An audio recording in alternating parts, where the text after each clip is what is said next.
Cleghorn is really important to the Botanic Garden because he's one of our great unsung benefactors. Three really important elements of our collection were contributed to by Cleghorn indirectly. The herbarium, there are thousands of herbarium specimens collected in South India by himself and his friends in the 1850s, which are still used by taxonomists on a daily basis. In the library, one of the most important elements of the library, containing some of our most interesting books, one of the oldest books in the library from 1582, came from Cleghorn's collection. And the third amazing element are the botanical drawings that he commissioned in India from Indian artists, and those are in the illustrations collection. Hugh Cleghorn is best known as an Indian forest conservator from the mid-19th century, but he actually trained as a medical doctor here at Edinburgh University in the 1830s, and he studied botany in this garden, the Royal Botanic Garden, in 1838 and 1839. Then he went out to India as an East India Company surgeon. I first found these drawings in 1998, and for the last 17, 18 years, on and off in between other projects, I've just been piecing it together using evidence in the collections here. The books and the specimens have Cleghorn's name on them, but there's nothing on the illustrations to say anything about him, so it was a question of piecing together who had commissioned them and where and why and when. I saw it mainly as a contribution to the history of our collections. Traditionally, people in this building have been looking at specimens only from a scientific point of view for the taxonomic content of particularly the herbarium specimens, and it had been forgotten that there were other links in the same building, these, the books and the drawings, and I was trying to reconnect them all together. And to give the background about who he was and why he had wanted to make this huge collection.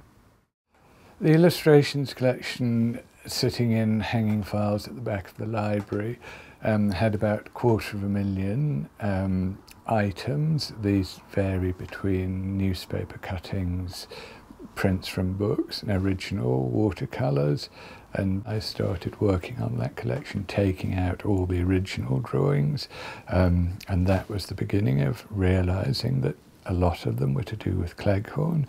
In the end, I looked at 3,000 drawings that had been made for Cleghorn in India, but this as an example of one of the drawings made by an artist called Govindu in 1853, and this was one. So it's obviously a Barleria, an unusual one with these beautiful long tubular flowers, probably moth-pollinated. But the names, it says Barleria longiflora, but someone's crossed that out. They thought it was wrong. It also says introduced from the Nagari Hills, ? And so the question was to work out what this plant actually is, and for that it was necessary to go to the herbarium. So I went to the herbarium to try to find out more about this plant, to identify it by comparing it with other Barlerias from India. So I went to Area 5, Barleria, and tried to find a specimen that matched this drawing. I was absolutely astonished when I found the actual specimen from which this drawing was almost certainly made. Filed under a different name from the one that's been crossed out on the drawing. So this is filed as Barleria tomentosa. And what's interesting, it gives the actual wild place that it was collected, and we now know it wasn't from the Nagari Hills, it came from Bellamkonda, which is about 200 miles north of Madras.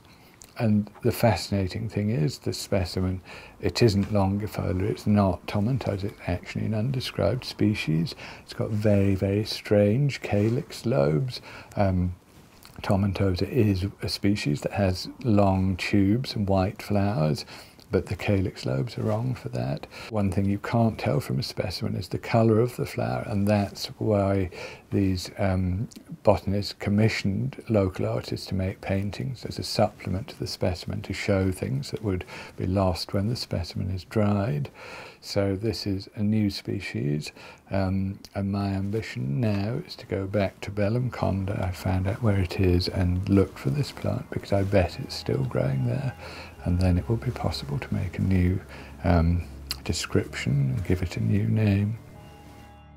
One of the great joys of working in a place like the Botanic Garden is what goes on not only in this building, the herbarium specimens, the books and the archives. So here in one building and outside you can compare living specimens with specimens in the herbarium, and you can connect specimens in the herbarium with letters that the botanist might have written home, in which he refers to finding a new species, and then going to books, and in the library you often find books that had actually been owned by the same botanist with his annotations. And this is the case with many of Cleghorn's books. They actually have his own working notes in them. We have about, well, more than 500 books in the library that belong to Cleghorn, and it really is a remarkable collection, and they cover a huge range. I mean, predominantly they're about forestry, but also general botany, with a huge bias towards the Indian subcontinent. But the one I want to look at, he wrote 2 books himself. In 1856 he'd been appointed the first Conservator of Forests for Madras, and in the 1860s he went to northern India to report on the forests of the Punjab, that's the northwest of India, mostly now in Pakistan, but also including the western part of the Himalaya. And the first book he wrote was on the forests and gardens of South India. The second volume was a compilation of his reports on his period in the Punjab, and that's what I have here. And this is Cleghorn's own copy, absolutely covered with notes, making corrections to the text and additions. And he's also added lots of supplementary material. So here is a review of the book itself, published in India in 1866. The book came out in 1864. All sorts of other things. Here are chunks of proof. Here you've got a list of plants that he saw in Kagan, which is in the northwest Himalayas.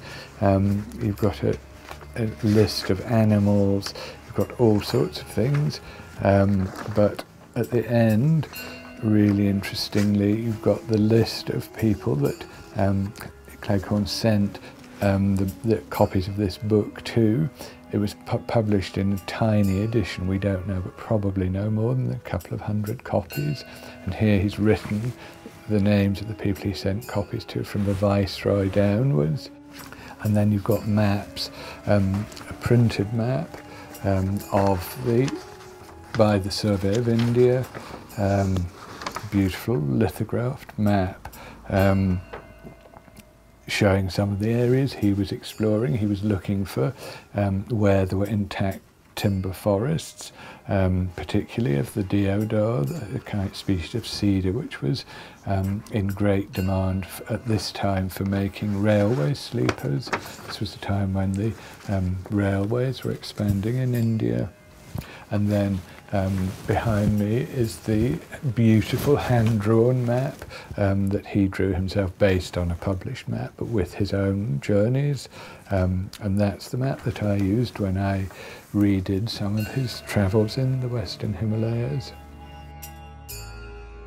Well, Cleghorn and Brandis, his colleague, without doubt laid the foundations for the Indian Forest Service, which still is flourishing today. It's one of the most important departments of state. He and Brandis lay behind the first legislation, the Indian Forest Act of 1865. So he is remembered in India. Conservators of forests were started by the British in India in the 1840s, but their job was to try and manage the forests so that they were producing timber for the needs of the East India Company, basically.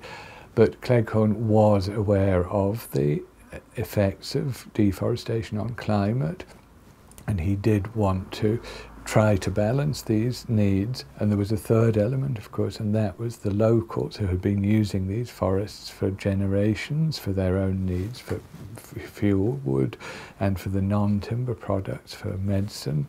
And Cleghorn was aware of these competing needs, and he tried to balance, but basically he was a man of his time, and his masters were the East India Company, but he always wanted to try to keep enough trees on the watersheds, the critical areas, to prevent erosion and to ameliorate the climate. Cleghorn's work led to the setup of these areas called reserved forests, and so that has led to preservation of huge areas of Indian forests, but of course there are now pressures on those from increasing population. Well, Cleghorn was one of the major benefactors to the Royal Botanic Garden, and it's been completely forgotten about, but he really needs to be reinstated as a major figure. And the point is that these collections that came to us from him are the bread and butter of our life today. I mean, we still use these collections every day, particularly the herbarium specimen. Anyone who was working on an account of acanthaceae for the flora of India needs to look at this specimen. I think it's important to remember people who've been forgotten. It's very easy to remember the big stars of the history of science. For example, there's no limit to the number of books that are being written about Darwin, but you can only understand these giants by looking at the climate that was going on at the same time. And of course these smaller people like Cleghorn did contribute to that, the building up the information on which people like Darwin constructed his edifice. So I think these smaller people really should be given their due, but this wouldn't have come about without the collections that we have. You know, the fact that these books and drawings and herbarium specimens still exist have enabled this life to be reconstructed.